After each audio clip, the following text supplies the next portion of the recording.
Ngayon naman ay susubukan natin kung totoo ba o hindi ang clay at shampoo magiging slime. Tara, subukan natin yan. Game!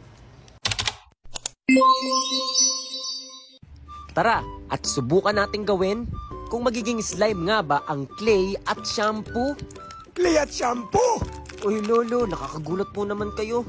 Sabi mo kasi, pag pinaghalo ang clay at shampoo ay magiging slime. Hindi ba yung bubula? Yun ang hindi rin ko po alam lolo. Pero dun po sa napanood ko, pinaghalo niya lang yung clay at shampoo ay naging slime na po ito. Pero nilagyan niya po muna ito ng tubig para madurog yung clay. Sige nga, halu-haluin mo na nga. Ito po lolo, hinahalo-halo ko na po at pinaghalo ko nga po pala yung color pink at color yellow na clay. At titignan natin kung ano po yung magiging kulay. Kamayin mo na para mas mabilis. Sige na nga po lolo, ang lagkit po kasi. Sige, ganyan-ganyan. Para madurog talaga.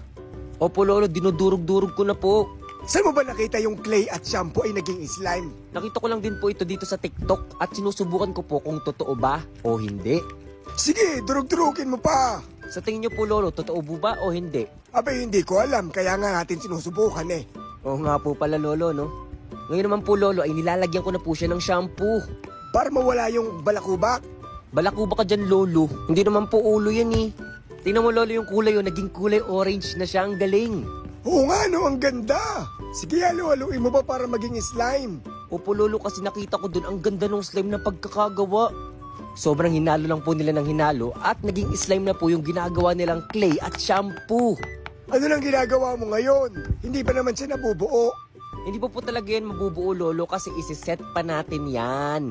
Bakit mo naman isiset, papaupuin? Hindi po isiset. Ah, Kaya like for part 2.